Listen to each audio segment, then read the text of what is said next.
Hello hi everyone, नमस्कार। कैसे हैं आप लोग? उम्मीद करता हूँ सभी लोग बहुत अच्छे होंगे, बहुत बेहतरीन होंगे और बहुत बढ़िया तैयारी आप लोगों की चल रही होगी।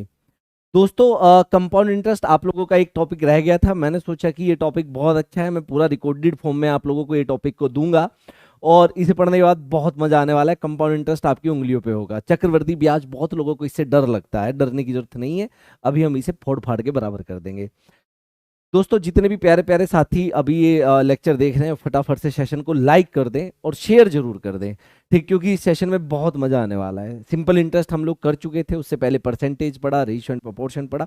मैं कुल मिला के जो बेसिक चीजें कंपाउंड इंटरेस्ट में यूज होती है, चक्रवृद्धि ब्याज में यूज होती है, वो हमने पढ़ ली। फॉर्मूले के बिना हम लोग सॉल्व करेंगे। फॉर्मूले बहुत लोग रटते हैं और फॉर्मूले कहाँ कैसे यूज करेंगे वो पता नहीं चल पाता है, तो उस पर हम लोग नहीं जाएंगे। हम लोग बिना फॉर्मूले के सॉल्व करने वाले हैं चीजों को। शुरू करें। पेन कॉपी लेके बैठ जाइए, बीच बीच में मैं क्वेश्चन पूछता रहूंगा और आपने उसके आंसर बताते रहना है। चलिए दोस्तों, स्टार्ट करते हैं। सबसे पहले आप लोगों को एक बात समझ में आनी चाहिए कि भैया ऐसा क्या है कि सिंपल इंटरेस्ट और कंपाउंड इंटरेस्ट में क्या क्या फर्क है। सिंपल इंटरेस्ट और कंपाउंड इंटरेस्ट में क्या क्या फर्क है, आपको ये पता होना चाहिए। चक्रवृद्धि ब्याज और साधारण ब्याज में फर्क क्या क्या है। देखो दोस्तों, आप लोग एक बात तो जानते हो कि जो जो टर्म्स यूज होती है, जो जो टर्म्स यूज होती है उसके बारे में आप जानते हो या नहीं जानते हो? सबसे पहले जो हम लोग बात करते हैं वो किसकी करते हैं? मूलधन की करते हैं। इसे हम लोग प्रिंसिपल भी कहते हैं और पी से इसे डिनोट किया जाता है। मूलधन क्या होता है? जो पैसा किसी को उधार दिया जाता है। मान लो किसी ने आपसे 10,000 रुपए उधार लिए ब्याज पे, तो वो जो 10,000 रुपए शुरुआती दौर में उधार लिया गया उसे ही हम लोग मूलधन या प्रिंसिपल कहते हैं, या अपना खर्चा भी कहते हैं। इसे हम लोग, भाई खर्चा ही हुआ ना ये एक तरीके से हमारा, तो इसे हम खर्चा भी कह सकते हैं। और प्रॉफिट एंड लॉस में हमने सीखा था कि जो खर्चा होता है वो हमेशा कितना होता है? 100% होता है। तो मूलधन हमेशा कितना होगा? 100% होता है। इसके बाद दोस्तों फिक्स होता है कि भैया कितने टाइम के लिए आपको पैसा चाहिए, कितने टाइम के लिए चाहिए। टाइम को हम हमेशा ज्यादातर किस में लेके चलेंगे? ईयरली में लेके चलेंगे। ईयरली मतलब वार्षिक। ठीक है, उसके बाद हमारा डिसाइड होता है रेट ऑफ इंटरेस्ट क्या है, मतलब ब्याज की दर क्या होगी। यही होता है या नहीं होता है? भैया ब्याज की दर क्या होगी, जिसे आर से डिनोट किया जाता है। किससे दर्शाया जाता है? आर से दर्शाया जाता है। जो रेट ऑफ इंटरेस्ट होता है वो इस तरीके से होएगा, परसेंटेज पर एनम। मतलब कहीं पर अगर ऐसा लिखा हुआ है 10% प्रति वर्ष, इस तरीके से लिखा जाएगा। मतलब हर साल 10% का ब्याज लग रहा है। इसका मतलब है हर साल 10% का ब्याज लग रहा है। तो यहां पर क्या होता है कि रेट ऑफ इंटरेस्ट ज्यादातर प्रति वर्ष होता है, इसीलिए टाइम भी हम हमेशा ज्यादातर किस में लेके चलते हैं? ईयरली लेके चलते हैं। लास्ट तक देखना वीडियो को, मजा आ जाएगा, सही बता रहा हूं आपको। इसके बाद जब ये सारी की सारी बात डिसाइड हो लेती है, उसके बाद आता है ब्याज। फिर आप उससे क्या लेते हो कि हाँ भैया लमसम इतना ब्याज बैठेगा, ये ब्याज हमें चाहिए। ब्याज की बात हो जाएगी आपकी। ठीक है, ब्याज की बात हो जाएगी आपकी, बिल्कुल सही। ठीक है, इसके बाद क्या होता है? जो ब्याज होता है वो परसेंटेज में भी होता है और ब्याज वो रुपीस में भी होता है। बात समझ में आती है? परसेंटेज में भी होता है, रुपीस में भी होता है। ब्याज हमेशा किस पे लगता है? मूलधन पे लगता है। ब्याज किस पे लगता है? मूलधन पे लगता है, इसमें कोई दो राय नहीं है। और इतना सब कुछ होने के बाद आता है मिश्र धन। इतना सब कुछ होने के बाद मिश्र धन, जो फाइनल वैल्यू होती है, इसे हम लोग इंग्लिश में अमाउंट भी कहते हैं, फाइनल अमाउंट। और देखो, अगर आपने किसी को 10,000 रुपए उधार दिया, ठीक है, और आपने उससे 3,000 रुपए वापस लिया ब्याज के दौर पे, यह आपका मूलधन था, यह आपका ब्याज था। तो कुल मिला के अगर बाद में बात की जाए, टोटल आपका जो मिश्र धन था वो कितना था? अगर टोटल मिश्र धन की मैं बात करूंगा, इधर आ जाओ, मिश्र धन कितना हो जाएगा? 10,000 ये प्लस 3,000, तो कुल मिला के आपका जो मिश्र धन है वो कितना हो जाएगा? 13,000 हो जाएगा। और ये 13,000 क्या हुआ? एक तरीके से फाइनल वैल्यू। जो आपने ब्याज दिया था उस पे, जो आपने पैसा दिया था मूलधन, उस पे जो ब्याज मिला है वो अगर जोड़ दिया जाए तो बाद में फाइनल वैल्यू हो जाती है। मिश्र धन आपने 10,000 रुपए दिया, 13,000 वापस लिया, इसका मतलब 3,000 रुपए आपने ब्याज के दौर पे वापस लिया। क्लियर होती है बात? Very good. अब सबसे पहले आपको सिंपल इंटरेस्ट और कंपाउंड इंटरेस्ट, मतलब साधारण ब्याज और चक्रवृद्धि ब्याज का अंतर समझना पड़ेगा कि इन दोनों में अंतर क्या है। अगर मैं यहां पर बात करूं कि प्रिंसिपल आपका 100 रुपए है, प्रिंसिपल आपका 100 रुपए है, मान लो टाइम आपका 2 ईयर्स है, टाइम आपका 2 ईयर्स है, और रेट ऑफ इंटरेस्ट आपका 10% है पर एनम। तो सिंपल इंटरेस्ट में क्या बात होती है, ध्यान से सुनना। मैंने आपको बताया था सिंपल इंटरेस्ट में सिंपल क्या होता है कि हर साल अगर 10% है तो 2 साल में जो ब्याज है वो कितना हो जाएगा, 20% हो जाएगा। सिंपल 10 पहले साल 10 दूसरे साल, तो टोटल कितना हो गया, 20%। किसका, मूलधन का। किसका 20%, 100 का 20%। ठीक है, तो 100 का 20% 20 रुपए ही होता है। क्लियर होती है बात, इसमें कोई डाउट नहीं। अगर बात कंपाउंड इंटरेस्ट की जाए तो कंपाउंड इंटरेस्ट होता है क्रमागत वृद्धि, और ये क्रमागत वृद्धि मैंने प्रतिशत में बताया था कि क्या है। मतलब यहां पर तो क्या होता है कि हमेशा जो इंटरेस्ट है वो प्रिंसिपल पर लगता है, लेकिन कंपाउंड इंटरेस्ट में इंटरेस्ट प्रिंसिपल पे नहीं, पहले साल प्रिंसिपल पे और फिर अमाउंट पे लगता है। कैसे, वो सुनो। यहाँ पे अगर आपने पहले 100 रुपए किसी को उधार दिए, पहले साल 10% ब्याज लगा, 100 का 10% मतलब 10 रुपए ब्याज लगा, तो कितना हो गया, 110 हो गया। इसमें तो कोई दिक्कत नहीं। टोटल जब अगले साल 10% का ब्याज लगेगा तो ये क्रमागत वृद्धि है।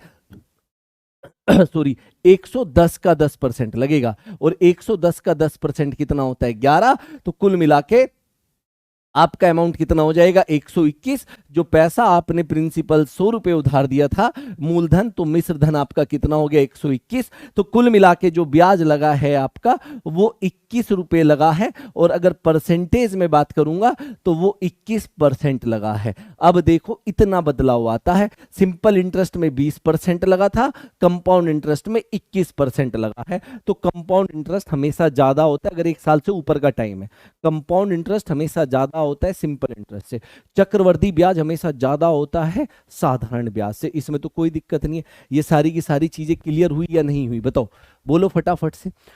तो मेरे प्यारे दोस्तों, इतनी बात आपको क्लियर हो गई। चलो अब मैं आपको थोड़ी थोड़ी बातें बताता हूं। सबसे पहले मैं टाइम लेता हूं दो, और दूसरी बात, अब यहां पर 10%, 10%, 21% लग गया। इसे ऐसे भी निकाल सकते हैं, A plus B plus A B upon 100।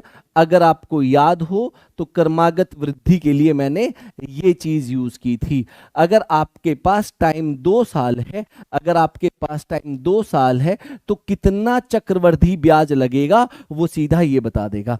कैसे बता देगा भैया, ऐसा है पहले साल भी 10%, दूसरे साल भी 10%, 10 गुना 10 बटे 100। यही बात मैंने बताई थी। आप देखो टोटल ब्याज कितना लग गया, 21% लग गया या नहीं लग गया। तो आपको ये बेसिक बात पता होनी चाहिए। अगर 2 साल के लिए 10% है तो कंपाउंड इंटरेस्ट कितना लग जाएगा, 21% लग जाएगा, और सिंपल इंटरेस्ट कितना लग जाएगा, 20%। सिंपल सी बात थी, आप लोग समझ गए। अब ये तो मुझे पता चल गया। अगर 2 ईयर्स, 3 ईयर्स भी बताऊंगा सब। अरे मैं कह रहा हूं कोई फॉर्मूला नहीं रटना, आपको सीधा सीधा पता चल जाएगा। अगर 2 ईयर्स के लिए आपने कंपाउंड इंटरेस्ट निकालना है तो हम लोग ये चीज यूज करेंगे।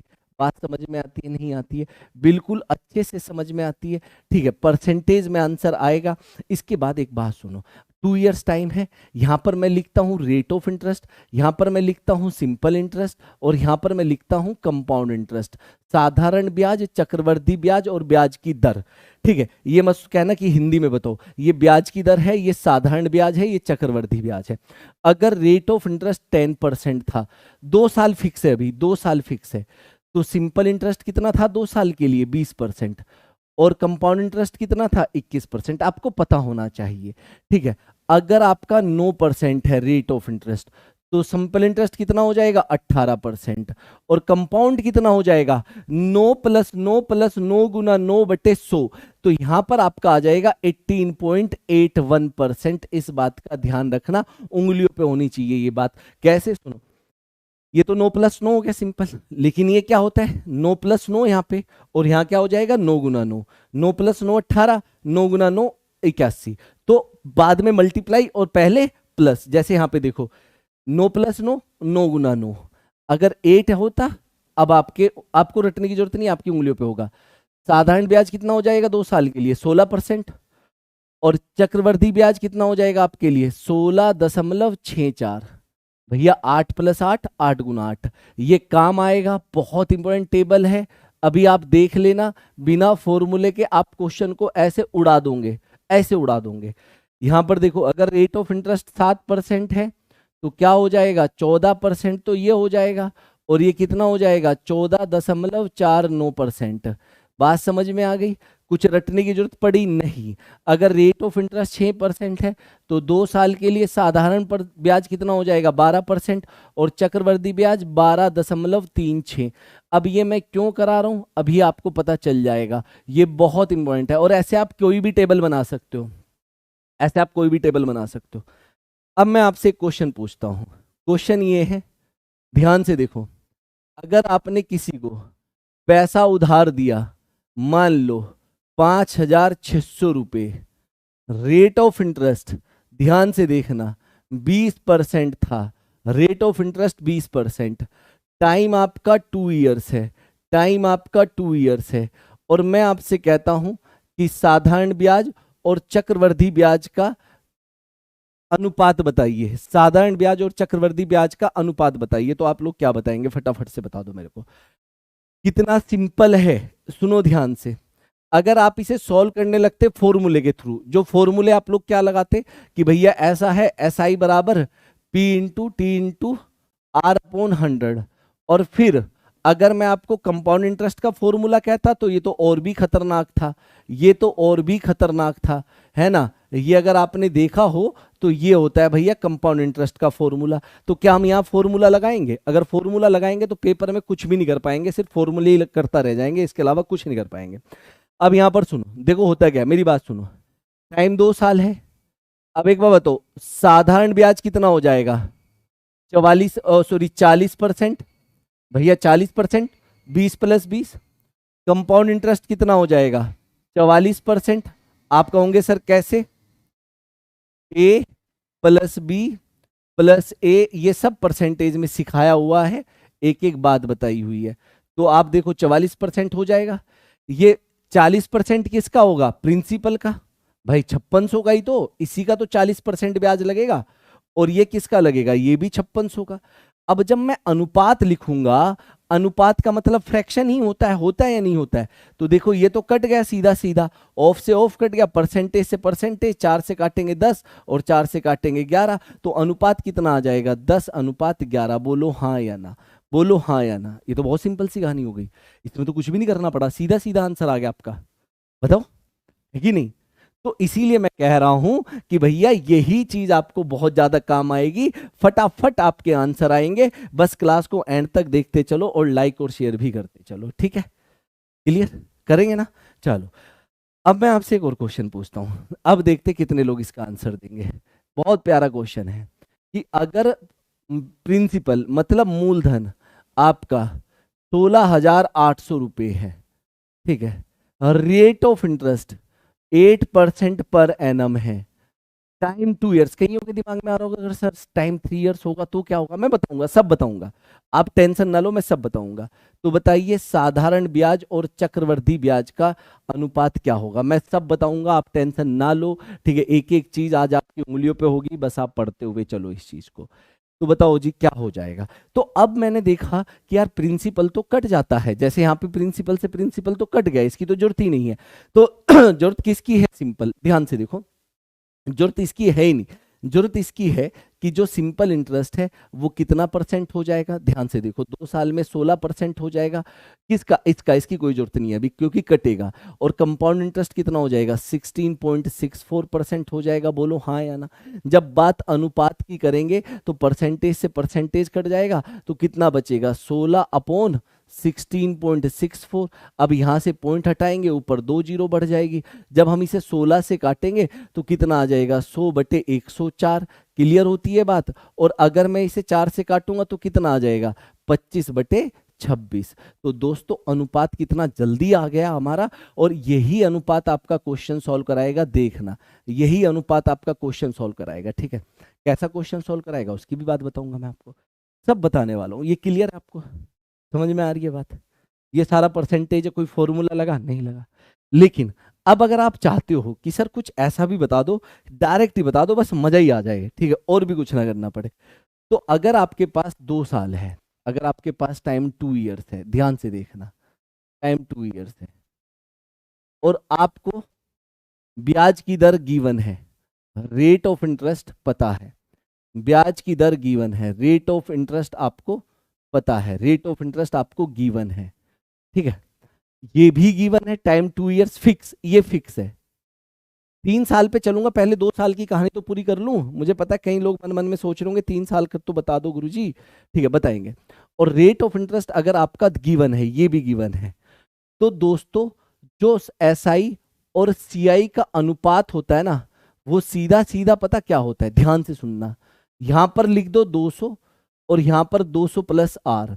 अब कई लोग कहेंगे सर ये 200 कहां से आया, ये बस एक ट्रिक है, ये याद रखना। ये कहीं से आया हुआ या नहीं है, ये प्रूफ होता है, लेकिन उसकी हमें जरूरत नहीं, ये बात फिक्स है, चाहे कुछ भी हो। अगर 2 साल के लिए आपने निकालना है तो सिंपल ये चीज यूज करेंगे और आपका आंसर आ जाएगा। आप देख लो, चाहे अगर नहीं यकीन आ रहा है तो आप देख लो। जैसे ये क्वेश्चन था, इसमें अनुपात पूछा था, तो मैं क्या करता, यहाँ पर एसआई और यहाँ पर सीआई। तो एसआई के नीचे 200 लिखना है, फिक्स है, 2 साल का टाइम है क्योंकि 2 साल है यहाँ पर भी, वो देखो। और सीआई के नीचे क्या लिखना है, 200 प्लस आर। अब यहाँ पर आर कितना था, रेट ऑफ इंटरेस्ट 20। आप देखो ये कितना हो जाएगा, 200 और ये हो जाएगा 220, तो ये कट हो गया। तो कितना आ गया, 10:11 आ गया या नहीं आ गया, देखो यही चीज आई या नहीं आई।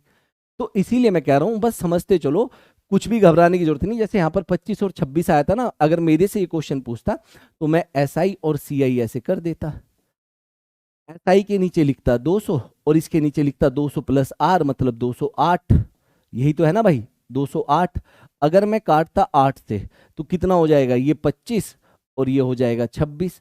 आप देखो यही चीज हुई या नहीं हुई, 25:26 हुआ या नहीं हुआ, यहां से डायरेक्ट ही आ गया।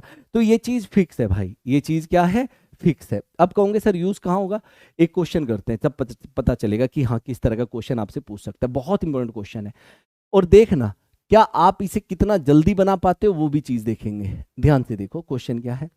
यदि एक निश्चित धनराशि पर 2 वर्षों में 4% वार्षिक दर से चक्रवृद्धि ब्याज 102 है, तो समान दर से 2 वर्षों का साधारण ब्याज क्या होगा। 2 वर्षों का साधारण ब्याज क्या होगा, क्वेश्चन समझ लो क्या कह रहा है। टाइम आपका 2 ईयर से, चलो आंसर बताओ मेरे को फटाफट, कमेंट बॉक्स में लिख के बता दो। देख रहा हूं मैं यहां पर रेट ऑफ इंटरेस्ट कितना दिया है, 4% पर एनम, वार्षिक दिखा है, वार्षिक दर। और चक्रवृद्धि ब्याज कितना है आपका, कंपाउंड इंटरेस्ट कितना है, 102 रुपए। कितना है, 102 रुपए। आपसे क्या पूछा है, सिंपल इंटरेस्ट। क्या पूछा है, सिंपल इंटरेस्ट, ठीक है, यही तो पूछा है ना, इसमें तो कोई दो राय नहीं है। अब आपको सिंपल इंटरेस्ट निकालना कितना आसान हो गया, यहाँ पे 2-3 तरीके थे, लेकिन एक तरीका तो सिंपल ही हो गया कि सर जब एसआई दे के सीआई पूछे या सीआई दे के एसआई पूछे तो अनुपात निकाल लो, क्योंकि टाइम 2 इयर्स है तो अनुपात निकालना आसान है। 200 और 200 प्लस आर मतलब 204 हो जाएगा। कई लोग कहेंगे 204 कहाँ से है, 200 में इसे जोड़ना है बस, वो इसके नीचे लिख दो और यहाँ 200 ही आएगा। अगर मैं 4 से काटूं तो ये 50 आ जाएगा, ये 51 आ जाएगा। आपको कंपाउंड इंटरेस्ट दिया गया 102, मतलब इसका मान दिया गया है 102। अगर 51 की वैल्यू 102 है तो 1 की वैल्यू कितनी हो जाएगी, 2। 50 की वैल्यू कितनी हो जाएगी, 100। बोलो हाँ या ना, इसमें कोई डाउट है तो मुझे बताओ। तो कितना आ गया आंसर, 100 आ गया। क्लियर होती है बात, बताओ कितना जल्दी आ गया। मैं ये कह रहा हूं कि अगर आप धीरे धीरे इन बातों को समझेंगे तो आपको क्लियर भी होगा, समझ में भी आएगा और बहुत आसान लगेगी चीजें। यहां पर एक और क्वेश्चन देख लेते हैं, फटाफट से बताओ इसका क्या आंसर हो जाएगा। ठीक है, देखो पढ़ो फटाफट से। तो क्या हो जाएगा, किसी धनराशि पर 4% वार्षिक दर से 2 वर्षों का चक्रवृद्धि ब्याज, ये दिया गया है चक्रवृद्धि ब्याज, तो उसी धनराशि पर समान ब्याज से 2 वर्षों का साधारण ब्याज पूछा है। क्या पूछा है, साधारण ब्याज पूछा है। देखो कितना आसान हो जाएगा, ध्यान से देखो यहां पर। एक बात बताओ, अगर रेट ऑफ इंटरेस्ट आपको कितना दिया गया है यहां पर, 4% पर एनम, यही दिया गया है। टाइम कितना दिया गया है, 2 इयर्स। उसके बाद आपको कंपाउंड इंटरेस्ट दिया गया है, चक्रवृद्धि ब्याज कितना दिया गया है, 2448 रुपए, 2448। और आपसे क्या पूछा है, एसआई दे सीआई दे के एसआई पूछ रहा है। तो मैं अगर आपकी जगह पेपर देने जाऊंगा तो एसआई और सीआई का क्या लिख लूंगा, अनुपात लिख लूंगा। एसआई कितना दिया गया है यहाँ पर देखूंगा मैं, एसआई सॉरी जब रेशियो निकालूंगा तो यहाँ तो 200 फिक्स है। उसके बाद 200 प्लस आर तो कितना हो जाएगा, 204। अगर मैं इसे 4 से काटूंगा तो भाई कितना आ जाएगा, 50:51। अब मुझे फिर से 51 का मान दिया गया है, 51 का मान कितना दिया गया है, 2448। बात समझ में आती है नहीं आती है?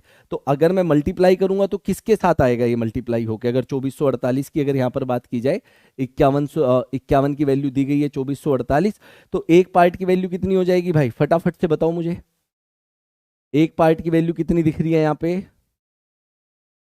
अभी इसमें कोई दिक्कत तो नहीं है ना? 200, 200 4 से काटा 51, सीआई दिया हुआ है हमें, ठीक है, 248। तो कोई बात नहीं, इसे ऐसे काट लेते हैं ना, तभी पता चलेगा यहाँ पर। 51 से कट के देखते हैं भाई, पहले इसे काटेंगे तो कितनी बार जाएगा, 4 बार, तो सीधा सीधा जाएगा 200। और उसके बाद कितनी बार जाएगा, 48, 8 बार चला जाएगा, तो 48 आ जाएगी वैल्यू। इसे भी अगर 48 से गुना कर देंगे तो आंसर कितना आ जाएगा, 2400। मैं उम्मीद करता हूँ बात समझ में आ गई होगी आपको।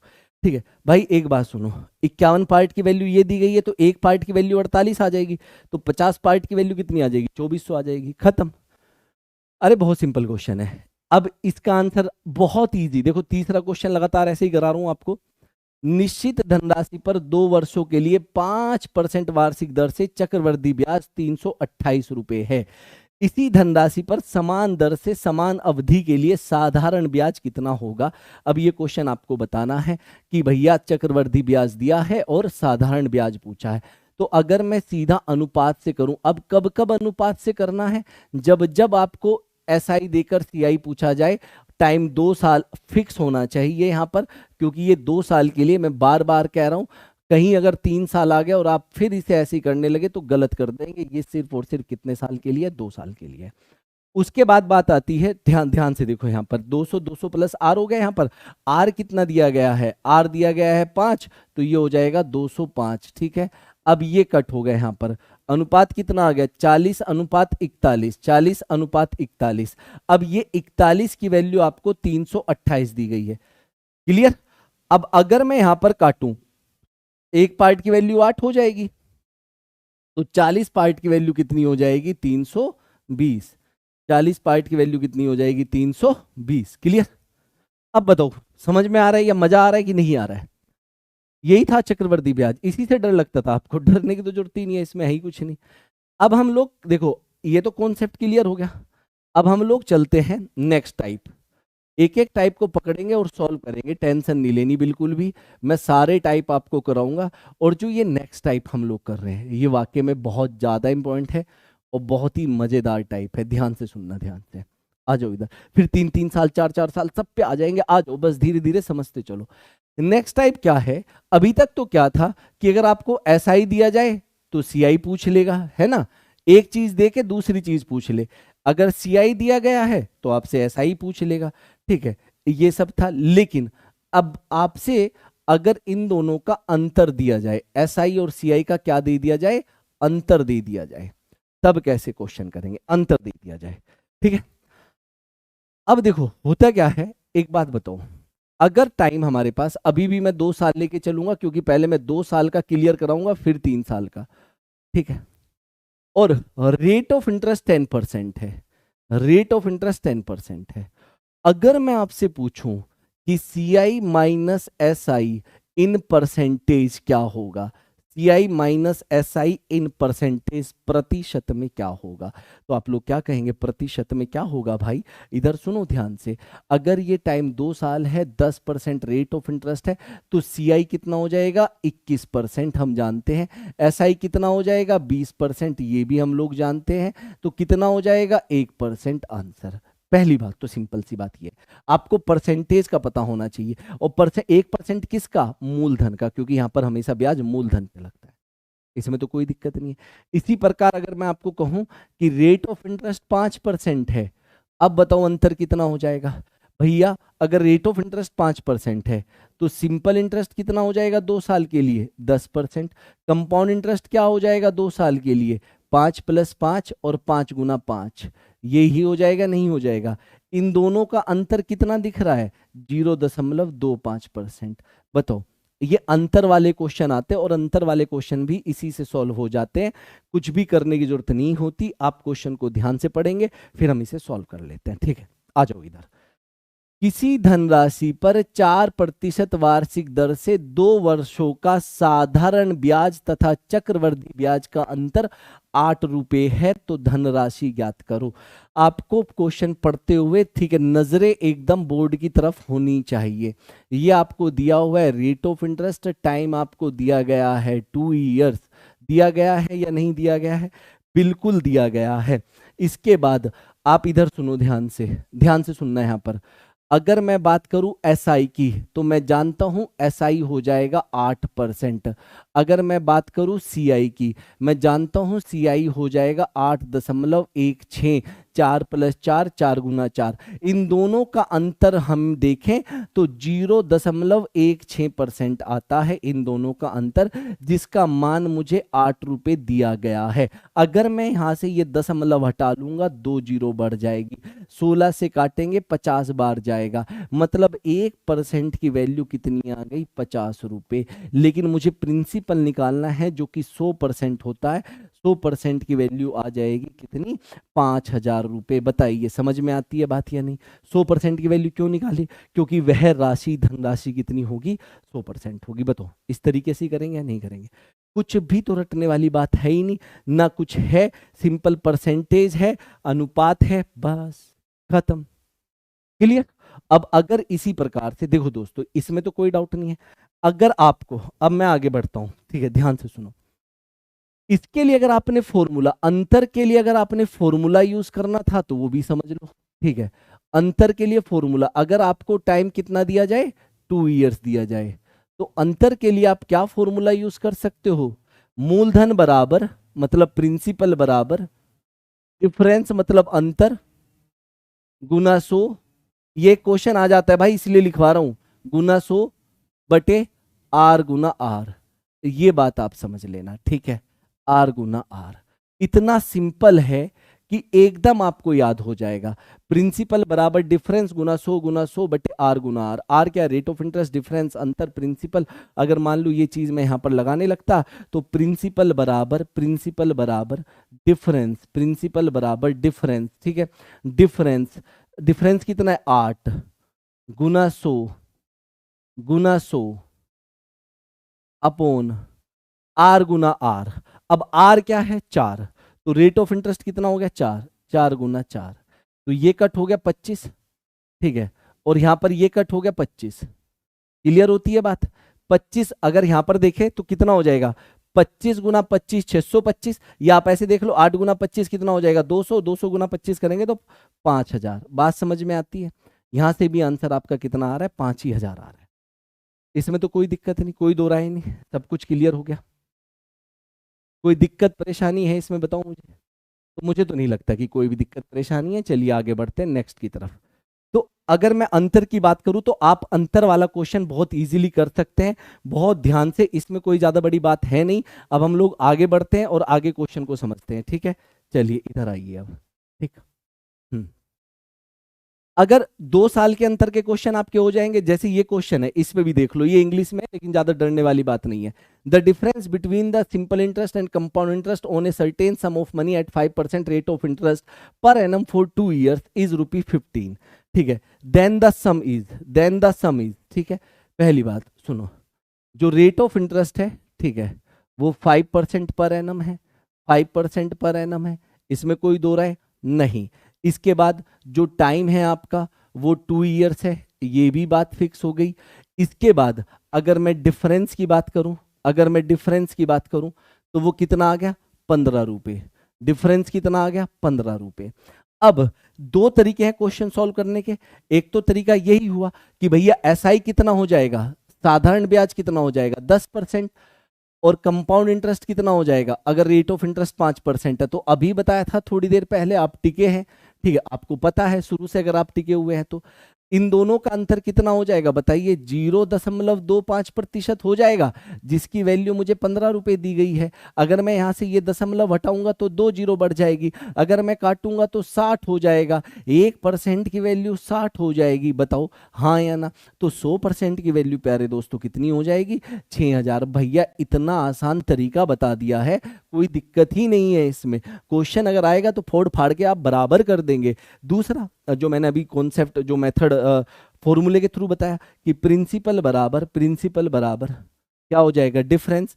डिफरेंस कितना दिया गया, 15 गुना 100 बटे आर गुना आर कितना है, 5 गुना 5। बताओ बात समझ में आई या नहीं आई। ये कट हो गया 3 बार, ये कट हो गया 20 बार। ये फॉर्मूला जस्ट अभी बताया था, 20 दिया 60 गुना 100 6000। यही इसी से भी कर सकते हैं, कर सकते हैं या नहीं कर सकते, बोलो बोलो हाँ या ना। कोई दिक्कत है, नहीं है। अब आगे बढ़ते हैं, मैं बताता हूं। अब आगे बढ़ते हैं, 2-3 चीजें और समझते हैं, बस आ जाओ इधर। आप कहोगे सर 2 साल के लिए तो ठीक है, 3 साल के लिए क्या होगा। देखो अगर रेट ऑफ इंटरेस्ट आपका 10% है, ध्यान से सुनो, पर एनम, ठीक है, टाइम आपका मान लो 3 साल है, तो ऐसा ही तो कोई दिक्कत ही नहीं है। सिंपल इंटरेस्ट तो आपका 30% हो ही जाएगा, इसमें तो कोई दिक्कत ही नहीं है। 10 + 10 + 10, ये तो साधारण ब्याज, तो सिंपल सी बात है। लेकिन कंपाउंड कैसे निकालेंगे, मैंने आपको ये चीजें बताई भी है। अगर 10% को 3 साल के लिए लगाएंगे, 10% को 3 साल के लिए लगाएंगे, 10% को 3 साल के लिए लगाएंगे, ठीक है, ये कितना हो जाएगा, ध्यान से सुनना है यहाँ पर, ठीक है, ये कितना हो जाएगा 21%, ठीक है, ये कितना हो जाएगा 21%, और वो कितना हो जाएगा 10%, ठीक है, ये कितना हो जाएगा 21। ये तो हम जानते हैं भैया, 2 साल के लिए कंपाउंड 21 हो जाता है, नहीं हम जानते हैं या नहीं जानते। और ये कितना है 10% है यहाँ पे। तो अब दोबारा आप लगाएंगे कि a + b। अब आप मेरी बात को बहुत अच्छे से समझ गए होंगे कि सर अब हम कुछ भी कर सकते हैं, इसे सॉल्व करना है 33.10%। अगर 3 साल का कंपाउंड इंटरेस्ट है तो ये, और रेट ऑफ इंटरेस्ट 10% है, तो टोटल इंटरेस्ट जो है 33.10% लग जाता है। ज्यादा निकालने की जरूरत नहीं है, आपको सीधा सीधा पता चल गया। 31 देख लो, 21 + 10 31 हो गया, प्लस यहां पर कट करेंगे, ये 2.5 2.1, तो कितना हो गया 33.1 हो गया या नहीं हो गया, या 10 आप इसे कह लो, उससे कोई फर्क नहीं पड़ता। तो वही बात है कि अगर आपके सामने एक और क्वेश्चन मैं रख देता हूं, किधर चला गया, हाँ ये वाला, 3 साल का अंतर, तो घबराने वाली बात नहीं है, कभी आप वहां पेपर में बैठ के घबरा जाओ। किसी धनराशि पर 10% वार्षिक दर से 3 वर्षों का चक्रवृद्धि और साधारण ब्याज का अंतर 31 रुपए है। अंतर दिया गया 31 रुपए है, ठीक है। तो आपने क्या बताना है, वह धनराशि ज्ञात करनी है। धनराशि मतलब वो बताना है कि आपका प्रिंसिपल कितना होगा।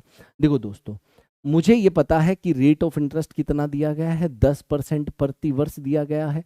टाइम अब की बार यहाँ पर 2 ईयर्स और 3 ईयर्स दिया गया है, और डिफरेंस दिया गया है अंतर।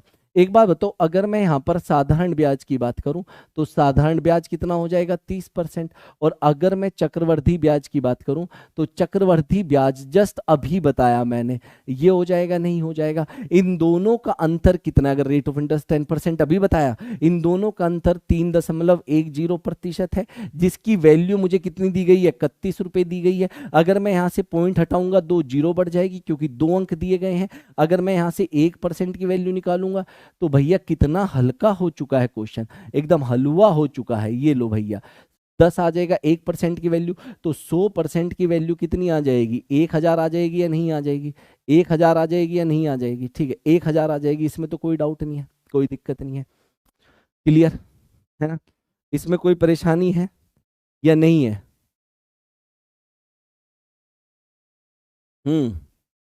हाँ जी, क्लियर हो गया, चलिए बहुत बढ़िया। अगर क्लियर हो गया तो बेहतरीन। अब कहूंगे कि सर कोई और मेथड भी बता दो। अगर अंतर के लिए 3 साल है, अगर अंतर के लिए आपके पास 3 इयर्स आ जाए, तो याद करने का तरीका ही बता रहा हूं मैं आपको। प्रिंसिपल बराबर डिफरेंस, अगर 2 साल था तो 2 बार 100 आया, 3 साल है तो वेरी गुड, कितनी बार आएगा 3 बार आएगा, ये लो आ गया। अगर यहां पर ध्यान से देखो, 2 साल था तो 2 बार आया, 3 साल है तो 3 बार आएगा, 3 साल है तो 3 बार आएगा, ठीक है। लेकिन जब तीसरी बार आएगा तो अकेला नहीं आएगा, 300 को साथ लेके आएगा। ये फॉर्मूला है भाई, ये मैं अपनी तरफ से नहीं बना रहा हूं, ये फॉर्मूला याद करना, ठीक है। नहीं करना तो जो तरीका मैंने बताया था अभी आपको, अगर इस तरीके से क्वेश्चन करना है तो इस तरीके से भी हो सकता है। जो अभी मैंने किया वहां पर डिफरेंस 31 था, और 100 कितनी बार आ जाएगा 3 बार आ जाएगा। आप लोग देखिए, उससे भी वही सेम आंसर आएगा। आर रेट ऑफ इंटरेस्ट 10 था, और ये कितना हो जाएगा 300 + 10, तो कितना हो जाएगा 310। तो ये कट हो गया यहाँ पर 0 से 0, ये कट हो गया 31, एक बार 1 × 100 × 10, तो कितना हो गया 1000। बताओ हाँ या ना? तो ऐसे भी तो हो सकता है, लेकिन ये बात इतनी आपको समझ में आनी चाहिए। ठीक है, आगे चलें। तो ये आपका देख लो चक्रवृद्धि ब्याज, जिससे आपको आज तक डर लगता रहा था, ये आपकी उंगलियों पे है, कुछ नहीं करना। दूसरी बात, अब आगे बढ़ते हैं। ठीक है, आगे बढ़ते हैं। अब जब हमने डबल वाली कहानी पढ़ेंगे, डबल और ट्रिपल वाली, इसके ऊपर क्वेश्चन बन सकता है। बहुत इंपॉर्टेंट बात है जो अभी हम पढ़ने वाले, बहुत ही ज्यादा। अब देखो दोस्तों, होता क्या है, अगर मैं आपसे बात करूं, जब हम लोगों ने सिंपल इंटरेस्ट पढ़ा था, साधारण ब्याज, तो डबल की कहानी कैसे पढ़ी थी कि अगर आपने किसी को 100 रुपए दिए थे तो वो डबल होके कितने हुए थे, 200। कितने रुपए जुड़ गए थे, 100 रुपए जुड़े थे। तो अगले साल भी 100 रुपए ही जुड़ेंगे, अगले जितने भी साल थे, क्योंकि ये तो सिंपल इंटरेस्ट की बात थी। और उससे आगे फिर से 100 जुड़ेंगे, और ये कितना हो जाएगा, 400 हो जाएगा, क्योंकि ये सब सिंपल इंटरेस्ट की बात थी। ठीक है, लेकिन अगर यही बात कंपाउंड इंटरेस्ट में कहनी पड़े, डबल, कंपाउंड इंटरेस्ट क्या लालची इंसान है, फटाफट डबल होता है, फटाफट लूट डालता पैसा भयंकर तरीके से। तो अगर आपने 100 रुपए दिया है तो कितना हो जाएगा, 200, फिर 200 का डबल 400। ये देखो, आदमी का खून मांस सब निचोड़ लेगा ठीक है, कुछ नहीं छोड़ेगा। फिर इसका डबल 1600, ऐसे होता चला जाता है, ऐसे बढ़ती है बात। बात समझ में आती है? अगर 3 गुना की बात आ जाए, ध्यान से सुनना, अगर 3 गुना की बात आ जाए कंपाउंड इंटरेस्ट में, तो अगर आपने 100 रुपए दिया है तो 100 का 3 गुना 300, फिर 300 का 3 गुना 900, अब 900 का 3 गुना 2700, इस तरीके से बढ़ता चला जाएगा। बात समझ में आती है? इस तरीके से। तो ये है हमारा कंपाउंड इंटरेस्ट। क्वेश्चन बनेगा, और बनेगा तो हम फोड़ देंगे, उसमें कौन सी बड़ी बात है। एक धनराशि चक्रवर्ती ब्याज से 15 वर्षों में अपनी की दुगनी हो जाती है, यह राशि कितने वर्षों में 8 गुना हो जाएगी। मतलब अगर आपने किसी को 100 रुपए दिए हैं, 100 रुपए दिए हैं, तो वह 200 हो जाते हैं। ठीक है, कितने वर्षों में, कितने वर्षों में, 15 वर्षों में। 200 का कितना हो जाएगा, 400, और 400 का कितना हो जाएगा, 800, क्योंकि डबल हो रहा है तो 8 गुना हो गया या नहीं हो गया, बताओ, 8 गुना हो गया या नहीं हो गया, 8 गुना ही तो होना था। 8 गुना हो गया तो 15 साल यहाँ, 15 साल यहाँ, 15 साल यहाँ, तो कुल मिला के कितने साल हो गए, 45 साल हो गए। कुल मिला के कितने साल हो गए, 45 साल हो गए। बात समझ में आती है? कुल मिला के ये हो गए 45 साल। इसके बाद बात करेंगे, यहाँ पर आ जाओ, ध्यान से देखो क्या हो जाएगा। कोई धनराशि चक्रवृद्धि ब्याज से 4 वर्षों में अपनी दुगनी हो जाती है, वह राशि 8 गुना में कितना होएगा। ठीक है, इधर सुन लो, 8 गुना होने में, अगर आपने 100 रुपए दिए हैं तो वो 200 हो गए, लेकिन कितने साल में, 4 साल लगे भाई। 200 से 400 हो जाएंगे, और 400 से 800 हो गया, 8 गुना। 8 गुना हो गया तो कितने साल लगे, 4 साल यहाँ पे, 4 साल यहाँ पे, 4 साल यहाँ पे, कुल मिला के कितने हो गए, 12 साल हो गए। बात समझ में आती? कुल मिला के कितने हो गए, 12 साल हो गए। ठीक है, कुल मिला के कितने हो गए, 12 साल। इसके बाद बात करते हैं, यहाँ पर देखो क्या बहुत बेहतरीन क्वेश्चन है, बेहतरीन और शानदार। चक्रवृद्धि ब्याज के अंतर्गत उधार ली गई एक धनराशि 10 वर्षों में दुगनी हो जाती है, वह उसी ब्याज की दर से कितने समय में 4 गुनी हो जाएगी। कितने समय में 4 गुनी हो जाएगी। अरे भैया, 100 रुपए लिया था उधारी पे, 200 रुपए हो गया, और 200 से फिर 400 हो गया, तो 4 गुनी हो गई या नहीं होगी। 10 साल यहाँ पर लगे, 10 साल यहाँ पर, दुगने होने में 10 साल लगते हैं, तो कुल मिला के कितने हो गए, 20 साल। बात समझ में आती है, हाँ या ना? बिल्कुल सही बात है। इसका अब यहां पर देखो, फटाफट से आंसर बताएंगे। ठीक है, धनाधन फटाफट, कुछ भी दिक्कत नहीं है। कोई धनराशि चक्रवृद्धि ब्याज से 6 वर्षों में दुगनी हो जाती है, वह धनराशि 8 गुना होने में कितना टाइम लगाएगी। तो अब आप लोग समझ चुके हो, 100 से जाएगा 200, 200 से जाएगा 400, और 400 से जाएगा 800। ठीक है जी, इसमें तो कोई दिक्कत नहीं, हो गई 8 गुना। तो कितना टाइम लगेगा, 6 साल यहाँ पे, 6 साल यहाँ पे, 6 साल यहाँ पे, तो कुल मिला के कितने साल लग जाएंगे, 18 साल लग जाएंगे। बात समझ में आती है, नहीं आती है? अब देख लो, डबल और ट्रिपल वाले तो आपकी उंगलियों पे हो गए, और एक क्वेश्चन मिलेगा देखने को, वहां पर जब क्वेश्चन आएगा तो मेरी याद आएगी, गारंटी की बात है, आप देख लेना। ठीक है, ये तो अभी पार्ट 1 है, इसका पार्ट 2 भी दूंगा। ये अभी पार्ट 1 है, इसका पार्ट 2 भी दूंगा आपको। ठीक है, टेंशन ना लो। कोई धनराशि चक्रवृद्धि ब्याज से 3 वर्षों में स्वयं की 3 गुना हो जाती है, कितने वर्षों में, 9 गुना हो जाएगी। 3 गुना हो रही है। अच्छा जी, 100 रुपए दिए थे, कितने हो गए, 300, और फिर 3 गुना हो गई ना, 300 का 3 गुना कितने हो गए 900। अरे 3 गुना ही तो हुआ है। तो यहाँ से यहाँ तक 3 गुना, फिर यहाँ से यहाँ तक 3 गुना, तो 9 गुना हो गया या नहीं हो गया टोटल। अब 9 गुना ही पूछा था उसने। तो यहाँ से यहाँ तक जाने में कितना टाइम लगा है 3 साल, और यहाँ से यहाँ तक जाने में भी 3 साल। तो कुल मिला के कितने साल लग गए 6 साल। बोलो हाँ या ना। कुल मिला के कितने साल लग गए 6 साल। अरे ये तो बहुत आसान हो गया भाई, ये तो क्लियर ही ओहो, ये भी हमने बात परसेंटेज में की हुई है सारी, तो टेंशन वाली बात बिल्कुल नहीं है। अब मतलब मुझे लगता है कि इतना पहले आप करो, कल मैं इसका सेकंड पार्ट दूंगा इसका, लेकिन मुझे आंसर चाहिए। मैं देखना चाहता हूं कि कितने लोग इस क्वेश्चन को भी हैंडल कर सकते हैं, या कितने लोगों ने परसेंटेज अच्छे से पढ़ा हुआ है। अगर आप इसका कमेंट करके मुझे आंसर बताएंगे तभी मजा आएगा, ठीक है, कमेंट बॉक्स में। दूसरी बात, ये तो हुआ पार्ट 1। अगर आपको पार्ट 2 चाहिए तो भी बताना, ये तो पार्ट 1 हुआ है। अगर आपको पार्ट 2 चाहिए तो मुझे ये बताना, पार्ट 2 तो चाहिए होगा, बिना पार्ट 2 के कैसे काम चलेगा, और मैं दूंगा भी पार्ट 2, है ना। तो प्लीज इसे जल्दी से फटाफट से बताएंगे तभी मैं आपको पार्ट 2 दे पाऊंगा। और कमेंट करके मुझे जरूर बताइएगा कि आपको ये ट्रिक्स कैसी लग रही है, और इन्हीं ट्रिक्स के थ्रू मैं आपको पार्ट 2 भी कराने वाला हूँ। Thank you so much. हंसते रहिए, मुस्कुराते रहिए, है ना। Thank you. लाइक और शेयर जरूर करना। Bye bye, take care.